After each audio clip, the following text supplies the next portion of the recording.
दोस्तों नमस्कार। स्वागत है आपका एक बार फिर आपके अपने YouTube चैनल श्रुतिकोश पर। और बात कर रहे हैं दोस्तों हम ज़िला प्रशासन की। और ज़िला प्रशासन में हमने बात कर ली थी जिलाधीश की, हमने बात कर ली थी दोस्तों जो हमारे उपखंड अधिकारी हैं उनकी, हमने तहसीलदार की बात कर ली थी, हमने नायब तहसीलदार की बात कर ली थी।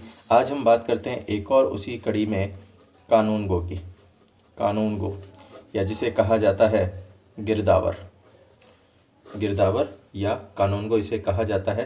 तो आज हम बात कर लेते हैं इसकी। तो दोस्तों शुरू करें आज का हमारा टॉपिक। उससे पहले अगर आपने अब तक श्रुतिकोश को सब्सक्राइब नहीं किया है तो आप सब्सक्राइब कर लें, जिससे कि आपको लेटेस्ट वीडियो प्राप्त होते रहें। एक दोस्तों आपसे अपील ये भी रहेगी कि वीडियो को पूरा देखा कीजिए, क्योंकि जब आप वीडियो को पूरा देखते हैं तो कई बार जो व्याख्यात्मक पोर्शन होता है उस व्याख्यात्मक पोर्शन में भी कई चीज़ों को कवर कर लिया जाता है। तो कृपया वीडियो को पूरा देखें और ज़्यादा से ज़्यादा अपने दोस्तों को शेयर करें, जिससे कि वो भी इसका फ़ायदा उठा सकें। तो बात करते हैं हम कानून गो और गिरदावर की।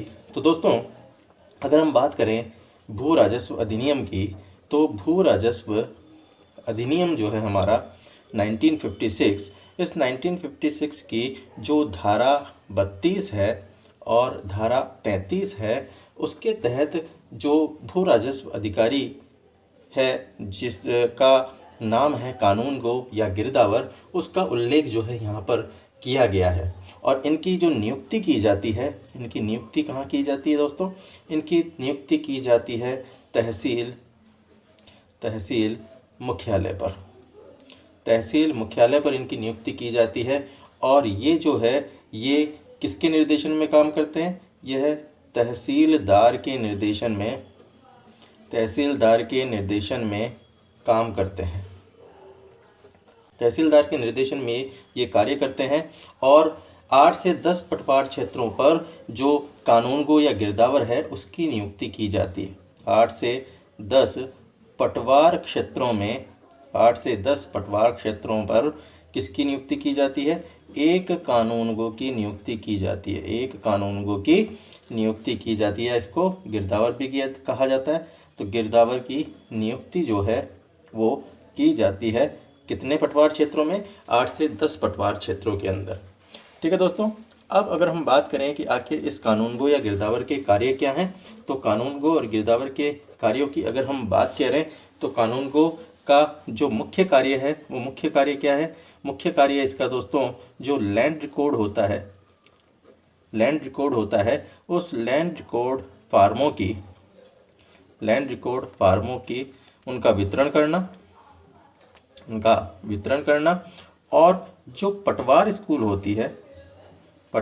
होती है जहाँ पर पटवारियों को प्रशिक्षण दिया जाता है, उन पटवार स्कूलों की देखरेख करना ये इनका प्रमुख कार्य होता है। दोस्तों अपने क्षेत्र के अंदर जो समस्त पटवारी हैं उनका नियंत्रण जो है वो इनके द्वारा रखा जाता है।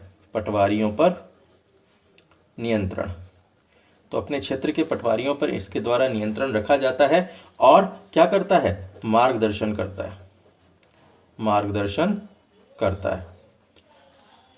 इसके अलावा अगर हम बात करें तो ये तहसीलदार और पटवारी जो होता है, तहसीलदार और पटवारी के मध्यस्थ की भूमिका निभाता है। मध्यस्थ के रूप में ये कार्य करता है। ठीक है दोस्तों, तो ये है कानून गो जिसे गिरदावर भी कहा जाता है। भू राजस्व अधिनियम 1956 की धारा 32-33 में इसका वर्णन किया हुआ है। और इसकी नियुक्ति जो है वो तहसील मुख्यालय पे की जाती है। और तहसील मुख्यालय पर ये तहसीलदार के निर्देशन में कार्य करता है। 8 से 10 पटवार क्षेत्रों पर एक कानून गो या गिरदावर की नियुक्ति की जाती है। और अगर इसके कार्यों की बात की जाए तो लैंड रिकॉर्ड कार्यों का वितरण करना, पटवार स्कूलों की देखरेख करना, पटवारियों पर नियंत्रण करना, मार्गदर्शन करना और तहसीलदार तथा पटवारी के मध्य जो मध्यस्थ की भूमिका है वो निभाने का काम भी जो है कौन करता है? कानून गो या गिरदावर करता है। नेक्स्ट हम इसी के एक और पार्ट की बात करते हैं जो जिला प्रशासन का अंतिम पार्ट है और उसका नाम है दोस्तों पटवारी। तो पटवारी क्या है दोस्तों, देख लेते हैं एक बार। दोस्तों अगर हम बात करें राजस्व प्रशासन के अंतर्गत, तो राजस्व प्रशासन के अंतर्गत जो पटवारी का पद होता है वो सबसे कनिष्ठ माना जाता है। सबसे कनिष्ठ जो पद होता है, सबसे कनिष्ठ पद कौन सा होता है? पटवारी का जो पद होता है वो सबसे कनिष्ठ होता है, लेकिन सबसे महत्वपूर्ण होता है, सबसे महत्वपूर्ण होता है, क्योंकि सीधे लोगों से टच में जो होता है वो कौन होता है? पटवारी। अगर हम बात करें पटवारी की, तो ये देन किसकी है? ये पद दोस्तों देन है मुस्लिम शासकों की, मुस्लिम शासकों की ये देन है, और मुस्लिम शासकों के द्वारा ही सर्वप्रथम इन पटवारियों की जो नियुक्ति है वो की जाती थी। दोस्तों बात करें पटवारी की, तो ग्राम स्तर पर राजस्व कर्मचारी होता है, ग्राम स्तर पर राजस्व कर्मचारी के रूप में ये कार्य करता है, और भू राजस्व अधिनियम की धारा 30 व 31 में जो पटवारी है उस पटवारी के पद का प्रावधान है, पटवारी के पद का प्रावधान जो है वो दिया हुआ है। ठीक है दोस्तों, भू राजस्व अधिनियम 1956 की धारा 30 व 31 में पटवारी के पद का प्रावधान जो है वो दिया हुआ है, और पटवारी की नियुक्ति अथवा चयन की जो बात है वो राजस्व मंडल को दी गई है। किसको दी गई है? राजस्व मंडल को। पटवारी का नियुक्ति व चयन किसके पास है? ये राजस्व मंडल के पास। राजस्व मंडल ही है जो एग्ज़ाम करवाता है दोस्तों। जैसे राजस्व मंडल ने अभी एग्ज़ाम सौंप रखा है, जैसे कि RSM SSB को सौंप रखा है, तो RSM SSB क्या करता है? राजस्व मंडल के द्वारा दी गई ये जो एग्ज़ाम है वो कंडक्ट करवाता है, और उसके बाद ये सूची जो है वो सौंप देता है राजस्व मंडल को। राजस्व मंडल के द्वारा इनकी नियुक्ति कर ली जाती है, इनका चयन जो है कर लिया जाता है। और राजस्व मंडल का मुख्यालय कहाँ है? इसका मुख्यालय है अजमेर में है, मैंने पूर्व भी बात की थी, इसका मुख्यालय अजमेर में है। और ये 1 नवंबर 1949 को स्थापित हुआ था, 1 नवंबर 1949 को स्थापित किया गया था राजस्व मंडल। ठीक है दोस्तों, तो ये बात की हमने पटवारी की नियुक्ति और चयन की। दोस्तों अलग अलग जगह जो है, अलग अलग राज्यों के अंदर पटवारी का जो नाम है वो भी अलग अलग है। जैसे कि अगर मैं बात करूं कुछ राज्यों की, अगर मैं बात करूं दोस्तों उत्तर प्रदेश की, तो उत्तर प्रदेश के अंदर जो पटवारी का नाम है वो लेखपाल है, लेखपाल कहा जाता है उत्तर प्रदेश में पटवारी को। अगर बात करें महाराष्ट्र की, तो महाराष्ट्र के अंदर दोस्तों इसका नाम है, या तो इसे तलेटी कहा जाता है, या इसे पटेल कहा जाता है, या इसे तलस्ती भी कहा जाता है। तो ये महाराष्ट्र के अंदर इसको कहा जाता है। हम बात करें तमिलनाडु की, तो तमिलनाडु के अंदर दोस्तों इसको कहा जाता है कर्णम, कर्णम, या कर्णन भी कह देते हैं, कर्णन। ठीक है, ये भी इसको कह दिया जाता है। फिर हम अगर बात करें पंजाब की, पंजाब के अंदर दोस्तों इसको कहा जाता है पटवारी। हम बात करें राजस्थान की, तो राजस्थान के अंदर भी इसको कहा जाता है पटवारी। ये जो नाम है इसके, ये दोस्तों देखने को मिलते हैं कई जगह, तो अलग अलग राज्य में अलग अलग आधार पर ये जो नाम है वो इसके मिलते हैं। तो राजस्थान में 1963 में इस पटवारी के पद का जो है वो सृजन किया गया था। राजस्थान में 1963 में पटवारी के पद का सृजन किया गया था, और इसका पदनाम बदलने की बात भी हुई दोस्तों। पदनाम बदलने के लिए क्या कहा गया? ये कहा गया दोस्तों, राजस्थान में एक माथुर आयोग आया था, माथुर आयोग। तो माथुर आयोग के द्वारा ये कहा गया कि साहब इसका नाम जो है वो चेंज कर दिया जाए, और पटवारी का पदनाम बदलकर क्या कर दिया जाए? लेखपाल कर दिया जाए। लेखपाल करने का सुझाव जो है वो किसके द्वारा दिया गया? माथुर आयोग के द्वारा दिया गया। तो माथुर आयोग ने कहा था कि साहब ये पटवारी का नाम अब लेखपाल जो है वो कर दिया जाना चाहिए। लेकिन वहीं पर अगर हम बात करें एस खेरा की, एस खेरा, तो इन्होंने कहा कि साहब पटवारी जो है वो क्या है, पटवारी जिले के राजस्व प्रशासन का आधार है। देखिए पटवारी को क्या कहा, पटवारी को कहा कि साहब पटवारी क्या है, पटवारी जिले के राजस्व प्रशासन का आधार है। क्योंकि पटवारी क्या करता है, पटवारी एक महत्वपूर्ण कार्मिक होता है जो राजस्व प्रशासन की व्यवस्था करता है। क्योंकि अगर हम बात करें ग्राम स्तर पर, तो ग्राम स्तर पर पटवारी के अधीन दोस्तों लगभग 7500 एकड़ जो भूमि है वो होती है, यानी 3000 के आसपास जो खसरे हैं वो एक पटवारी के अधीन होते हैं।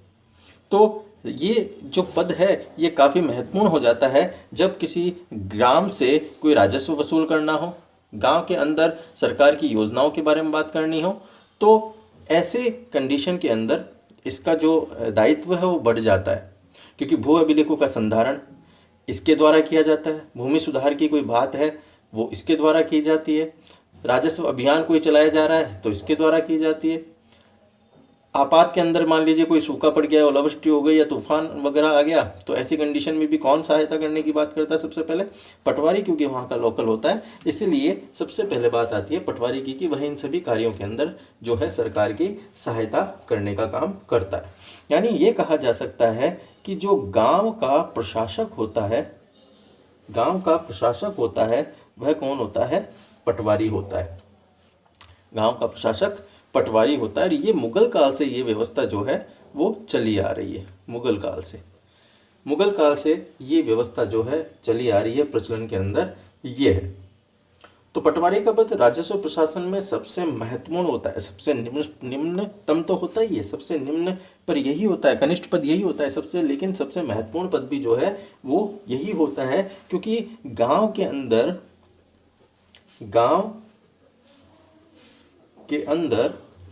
जो समस्त सरकारी भूमि है, सरकारी संपत्ति है, उस सरकारी संपत्ति का संरक्षक कौन होता है, सरकारी संपत्ति का संरक्षक होता है पटवारी। तो ये पटवारी जो है ये कई तरीके से महत्वपूर्ण होता है सरकार के लिए। अब चयन के पश्चात क्या होता है, चयन के पश्चात जो है पटवारियों को प्रशिक्षण की व्यवस्था होती है। तो पटवारी के प्रशिक्षण केंद्र कौन कौन से, पटवारी के अगर प्रशिक्षण केंद्रों की बात की जाए तो मुख्य रूप से पटवारी के लिए जो प्रशिक्षण केंद्र हैं वो भरतपुर में, टोंक में,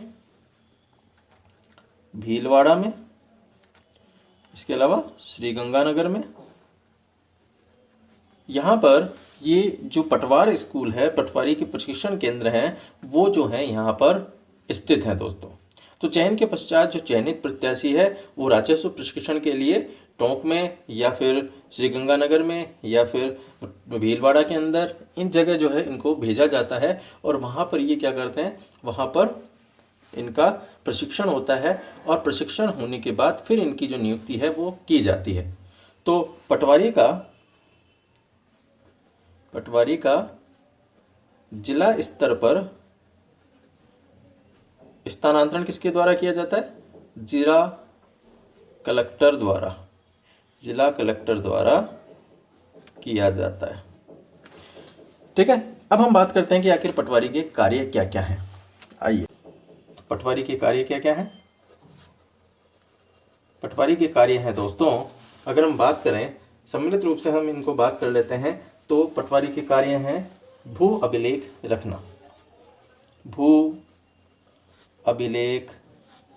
रखना, यानी समस्त भू अभिलेखों को रखने का जो दायित्व है वो पटवारी का है। इसके अलावा भू राजस्व का संग्रहण, भू राजस्व संग्रहण करना ये भी पटवारी का दायित्व है। इसके अलावा आपातकाल में सहायता, आपातकालीन सहायता ये पटवारी करता है।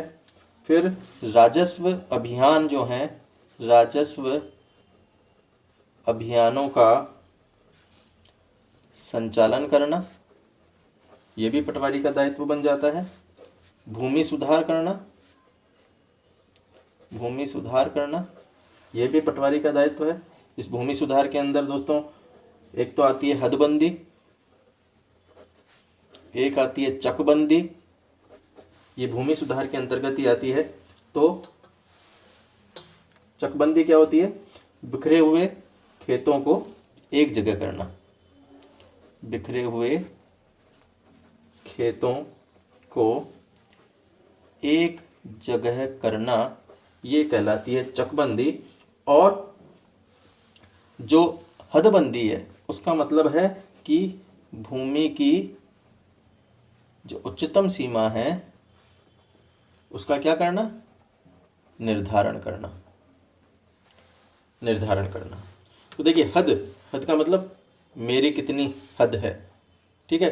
तो कितनी हद में है, तो कितने पास में है, तो भूमि की उच्चतम सीमा का निर्धारण हदबंदी कहलाता है। चकबंदी यानी बिखरे हुए जो खेत है, अलग अलग जगह पे किसी के खेत होते हैं, उनको एक जगह करने के लिए चकबंदी जो है वो कही जाती है, ठीक है दोस्तों।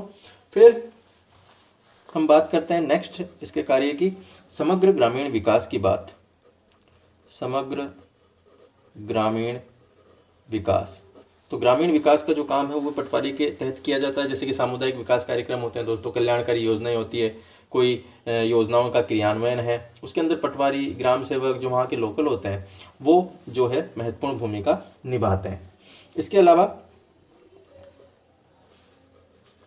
ग्राम के आंकड़े एकत्रित करना, यानी संपूर्ण ग्राम के जो आंकड़े हैं, कितने लोग हैं, कि किस किस कार्य को करते हैं, कौन खेती में कितने हैं, कितने नौकरी पेशा हैं, उन सब का जो आंकड़ा है वो भी जो है एकत्रित करने का कार्य किया जाता है।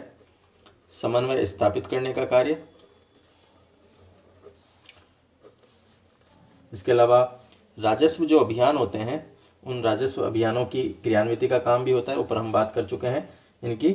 और जन्म और मृत्यु जो होती है, तो जन्म मृत्यु के आंकड़ों का हिसाब रखना भी जो है वो इनका काम है, जन्म मृत्यु के आंकड़ों का हिसाब रखना। इसके अलावा नकल उपलब्ध कराना, आजकल ऑनलाइन सिस्टम जो है वो कर दिया गया है सरकार के द्वारा, तो ऑनलाइन भी नकल जो है निकलवाई जा सकती है। नामांतरण खोलना, नामांतरण खोलना ये पटवारी का काम है। इसके अलावा अल्प बचत वगैरह जो है, अल्प बचत को प्रोत्साहन देने का काम भी जो है पटवारी करता है। और इसके साथ साथ गांव में कृषि एवं पशुधन के विकास के कार्यक्रमों को क्रियान्वित करना, ये काम भी जो है पटवारी के हैं। तो ये जो सम्मिलित रूप से हमने काम देखे दोस्तों, ये सारे काम जो है पटवारी के हैं। तो पटवारी की जो भूमिका है वो ग्राम के अंदर एक महत्वपूर्ण भूमिका हो जाती है। अगर जिला प्रशासन को चलाने की हम बात करते हैं तो जिला प्रशासन का जो अंतिम पायदान है वो पटवारी है, और ये पटवारी जो है ये ही संपूर्ण गांव की या ग्राम स्तर की जो जानकारी है वो रखता है। तो ये थे दोस्तों हमारा जिला प्रशासन, जिसके अंदर हमने कई भागों को टच करते हुए इसको कंप्लीट किया है। दोस्तों आप देख रहे होंगे कि मैंने काफ़ी डिटेल में आपको ये चीज़ें पढ़ाई है। उसका कारण ये है कि आजकल जो पेपर का पैटर्न हो गया है दोस्तों, वो जो है वो चेंज हो गया है। पैटर्न में आजकल यूँ नहीं देते हैं कि सीधे सीधे आपको 4 उत्तर दे दिए और उनमें से एक आपने छाट लिया। आजकल दे दिया जाता है कि पटवारी के निम्न में से कार्य नहीं है या है। आपको पूछ लिया जाता है कि पटवारी के निम्न में से कार्य हैं, तो A B C दोनों। तो इस तरह के जो प्रश्न आते हैं वो आप तभी कर सकते हैं जब आपको संपूर्ण थ्योरी जो है पता है, व्याख्या जो है आपको पता है। इसलिए हम इतना डिटेल में सारी चीज़ों को पढ़ रहे हैं दोस्तों। तो इस वीडियो में इतना है, आशा है आपको पसंद आया होगा। अगले वीडियो में नए टॉपिक के साथ फिर मैं आपके सामने उपस्थित होऊंगा। तब तक के लिए धन्यवाद। आपका दिन शुभ हो।